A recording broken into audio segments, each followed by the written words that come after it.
प्रदेश सरकार द्वारा पूरे प्रदेश में धार्मिक स्थलों का जीर्णोद्धार किया जा रहा है। इसी क्रम में वार्ड नंबर 14 झरना टोला में भी छठ घाट के निर्माण के लिए करोड़ों रुपए दिए गए हैं, जिसके बाद झरना टोला में भी छठ घाट का निर्माण हो रहा है।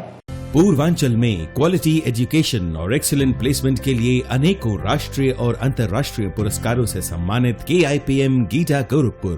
Admissions open for BTech with mechanical, civil, computer science, electrical and electronic streams. जब गोरखपुर में KIPM है तो कहीं और क्यों जाना। KIPM गीटा गोरखपुर। मैं राम यादव, झरना टोला के निवासी, दशहरा के अवसर पे हमारे झरना टोला के वासियों को शुभकामनाएं। लोगों से निवेदन है हमारे झरना टोला से कि मिलजुल के जो है अपना त्योहार मनाएं और जहां भी पंडाल सजाया गया है वहां विवाद ना हो, मिल के अपना जो है त्योहार अच्छे से मनाएं, विवाद ना हो। आज 2 गज दूरी मास्क है जरूरी। स्थानीय पार्षद पति रमेश प्रताप गुप्ता ने छठ घाट का निरीक्षण किया। निरीक्षण के दौरान उन्होंने बताया कि मुख्यमंत्री योगी आदित्यनाथ के प्रयास से झरना टोला में छठ घाट बनाने के लिए करोड़ों रुपए का धन अवमुक्त किया गया था, जिसमें कुछ भूमाफियाओं की वजह से जमीन के मामलों में उलझाकर समय बर्बाद कर दिया गया, जिसके कारण वार्ड में केवल एक ही छठ घाट का निर्माण हो रहा है। उन्होंने बताया छठ घाट का लागत लगभग 65 लाख रुपए है। माननीय मुख्यमंत्री जी की एक योजना है उत्तर प्रदेश में, नगरी झील परियोजना ताल पोखरे के सुंदरीकरण के लिए। उसी योजना से पूज्य महाराज जी के आशीर्वाद से और उनके द्वारा उपलब्ध कराए गए धन से झरना टोला वार्ड के अंतर्गत ये लालगंज के बगल में गायत्री नगर के निकट ये छठ घाट का निर्माण कार्य हो रहा है। वैसे तो ये बहुत बड़ी योजना थी, लगभग 2.5 करोड़ रुपए से इस छठ घाट का निर्माण कार्य होना था, इस ताल पोखरे का सुंदरीकरण होना था।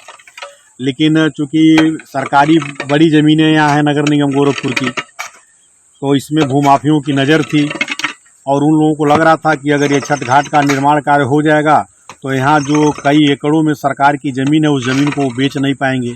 इस नाते ये छठ घाट के निर्माण कार्य कराने में वो तरह तरह के रोड़ा अटकाते रहे। बीच में आप बता दें आपको कि 20-25 गुंडों को भेज करके हमको इस साइड पर ही हमारे ऊपर हमला लोग करवा दिए।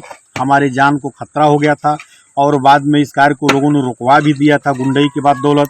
बाद में फिर इसका जांच हुआ और जांच में फिर पुनः जाकर के जब प्रशासन अनुमति दिया तो निर्माण कार्य शुरू हुआ और निर्माण कार्य शुरू रोकने के कारण हमको लगता है कि 75% धन इसका वापस चला गया।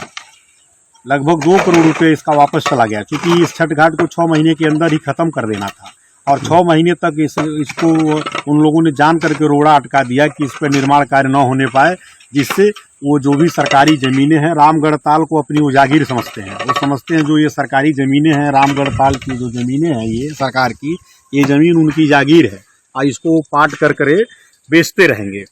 लेकिन हम लोग प्रयास किए कि ये छठ घाट का निर्माण कार्य हो जाएगा तो अपने क्षेत्र के लोगों के लिए, जो माताएं बहनें हमारी पूजा पाठ करने के लिए काफ़ी दूर जाती हैं, उनको समस्या होता है और ये निर्माण कार्य हो जाएगा तो उनके लिए सुविधा हो जाएगा।